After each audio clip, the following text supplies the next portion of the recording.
Hey y'all, what's good, beautiful people? It's your girl Tay, and I'm here yet again with another update video. So definitely make sure you guys smash that like button, comment down below, subscribe, plus push the post notification bell button so that way anytime I upload a video, you will be notified. All right, you guys, we're getting right into it because I am doing this on my break. So we've got Americans will get $350 relief checks from $1.2 billion pot under brand new direct payment schedule starting next month in September. So we're going to be doing a lot of reviewing because I want you guys to be aware of any potential checks that may be headed your way, either direct deposit or paper check in the mail. I want you guys to know about it. I want you to be looking for it, and I want you to get that money, okay?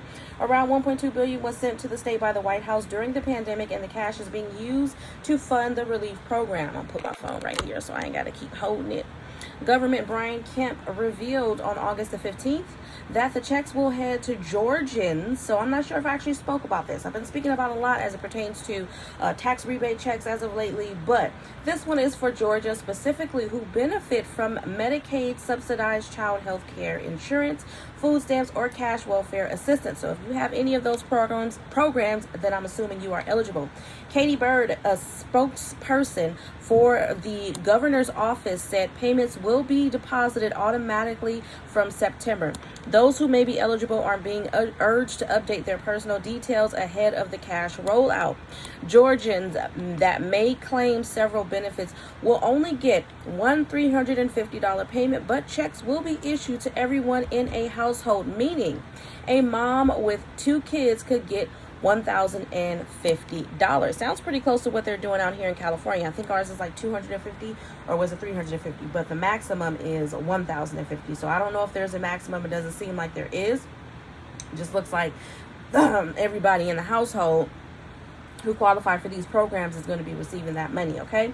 More than 2 million Americans in the state received Medicaid or the child health care program in April, and there were more than 1.5 million food stamp claimants, Kemp said. The assistance will help some of Georgia's most vulnerable citizens cope with the continued negative economic impact of the pandemic and 40-year high inflation caused by disastrous policies that were implemented by the Biden administration.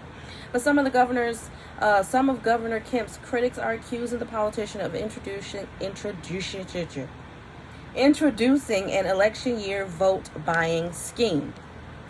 Everybody is doing that. I don't know why they're trying to make it seem like it's new. Everybody's going to start rolling out money. Well, not everybody, because, some of these politicians, it doesn't matter. They're just like, I'm not giving out no money. I don't care. That's not a concern for me. But the ones that are giving out money, they're going to flag them as being, using it as a campaigning measure, so to speak, okay? Stacey Abrams' spokesperson Alex Floyd said, now in the middle of re-election campaign, he's taking money to stage more political gimmicks.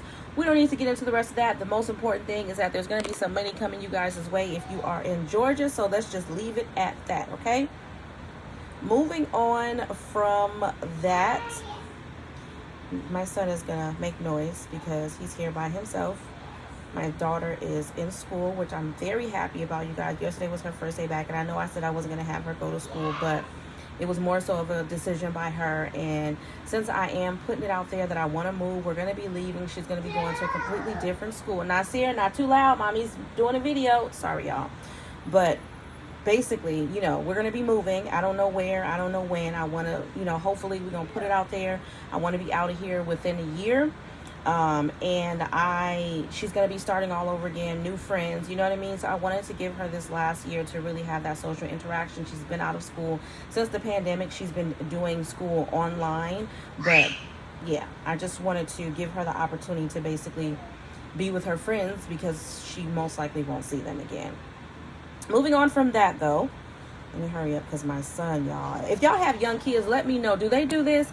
He has been quiet. He is usually very, very quiet. But the moment he hears me talking like this, he knows I'm doing a video. He memorized my whole intro and outro by heart. He starts making noise and yelling and doing everything that you hear him doing. Y'all let me know if y'all got any young kids in your household, whether they're grandchildren or your own biological children, and do they do the same thing? So let's talk a little bit about some tea here. So CVS, Walmart, and Walgreens or have been ordered to pay $650 million, to Ohio counties in opioid case. Now, this was reported about 23 hours ago by Reuters. It says pharmacy operators CVS, Walmart, and Walgreens must pay a combined $650.6 million to 2 Ohio counties to address the damage done by the opioid epidemic. A federal judge ruled this yesterday. The order by U.S. District Judge Dan Poster in Cleveland marks the first time pharmacy chains have been ordered to pay money in an opioid lawsuit. It comes after a jury last November concluded that the companies helped create a public nuisance in Lake and Trumbull counties by oversupplying addictive pain pills, many of which found their way onto the black market. Okay, the news today means that we will soon have the long-awaited resources necessary to extend aid to properly address the harms caused by this devastating epidemic. The pharmacies, which have argued they cannot be liable for filling legal prescriptions from doctors, have said that they would appeal the verdict. Representatives of Walgreens and CVS both said Wednesday's decision was not supported by the law, and they plan to appeal it. Walmart did not immediately respond to a request for a comment. Walgreens was also found liable last week in an opioid lawsuit brought by San Francisco, though the judge has not yet determined how much it must pay there. Okay. Poster said the sum must be paid over 15 years, with the amount for the first 2 years or $86.7 million to be paid immediately. He also ordered the companies to implement new procedures to combat illegal diversion of opioids. The U.S. opioid epidemic has caused more than 500,000 overdoses over 2 decades, according to the government data. So my thing is, where is this money going? If they have to pay this money, who are they paying it to? Are they paying it to the families who have lost loved ones due to the opioid? I mean, at the end of the day, I want to say, yes, I do understand the fact that they want to cut back and keep control over the situation where prescription medications fall into the wrong hands. But at the same time, being that I am a child of a person, of a parent who suffered from substance abuse, I know that people look at it as a disease, and it is to a certain extent. But before a person takes their first drink or take their first pill or do their first whatever it is, I like to believe that for the most part, now this is not always the case, okay? So I don't want you guys coming for me in the comments saying, you don't know what you're talking about. I'm not a physician. I'm not a mental health therapist. This is just me speaking from experiences and from the choice that I have made. I know, and this is sidebar, I know that myself, I have personally made it a choice not to get involved with any of those types of substances. I do take prescription medication, but I do not allow them to prescribe me anything that has any type of narcotics or any opioids, none of that. It's Tylenol and Motrin for me. I don't care what it is, if that makes any sense. At the same time, I don't smoke and I don't consume alcohol, not even for social occasions. I don't drink wine. I don't do none of that. I have made a clear choice because I do feel like in certain situations, genetically, some of us are a little bit more prone to succumb to these types of scenarios, okay, and be addicted to certain substances or whatever the case may be. But to get to the point of what I'm trying to say, in other words, I'm trying to say that it always starts with a choice. Before you take your first puff, you take your first drink, it is a choice, okay? So after the point where you become addicted, then yeah, I guess people can go ahead and define it as being a disease. But I just want, you know, again, where is this money going? This is a lot of money. And who are you paying it to? Who, like, are you, you know, at the end of the day, if they were filling prescription medications, the people are going to pick up medications that has been written to them, then I think that a lot more needs to go into communicating with physicians and practitioners and whomever are actually writing these prescriptions to say, do not prescribe these types of medications unless you feel it is absolutely necessary. And I know 9 times out of 10, when you have government funded insurance, because that medication is more expensive, you have to go through all of these hoops and rings to get that medication. They want you to see about 15 doctors before finally they say, okay, we're going to give you this strong medication.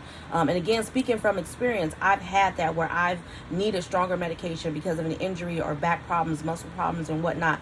And certain medication I was not able to get unless I went and saw I forgot the name of it, but the doctor that's a chiropractic doctor or a doctor that's responsible for your bones. Again, I forgot the name of it, but y'all know what I'm trying to say. At the end of the day, there needs to be some more, like they're trying to reform police activity and stuff. They need to reform what's going on with these physicians, because if the physicians and practitioners and doctors, whatever you want to call yourself, stop writing all of these unnecessary medications, I think that that would assist in this issue that they're having as well. But we're going to jump off of that, and I am going to say, for emergency SNAP maximum benefits, I want to give you guys that really, really quick.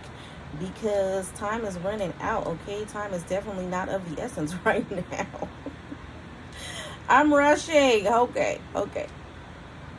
One moment, y'all. One moment. Okay. All right, so for for emergency SNAP maximum benefits for the month of August, nothing has been approved as of yet for September. Oh, wait, no, I take that back. We've got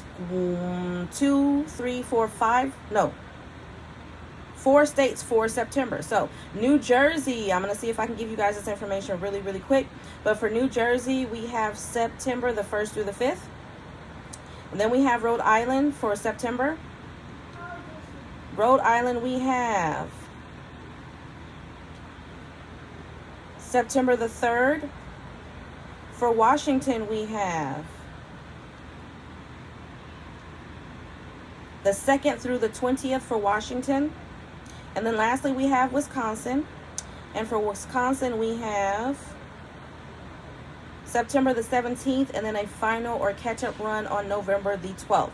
That was for September. So 4 states have been approved as of today. Now for August, I'm not going to give you the payout dates because I did that in the previous video, so make sure you check that out. But currently we have Alabama, Alaska, California, Colorado, Connecticut, Delaware, D.C., Guam, Hawaii, Illinois, Kansas, Louisiana, Maine, Maryland, Massachusetts, Michigan, Minnesota, Nevada, New Jersey, New Hampshire, New Mexico, New York, North Carolina, Oklahoma, Ohio, Oregon, Pennsylvania,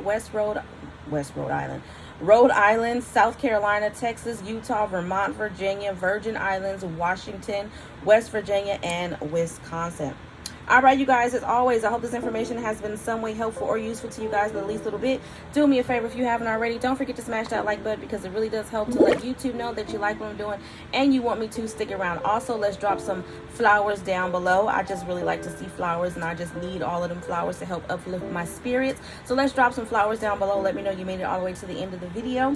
Don't forget to check out the description box, as I will have a link for my beauty and lifestyle channel, as well as a link for Amazon Prime, which you can try 30 days free on me. And as always, I'm going to say, remember to live, love, and elevate. And I will definitely see you guys in the next video. Peace, y'all. Bye.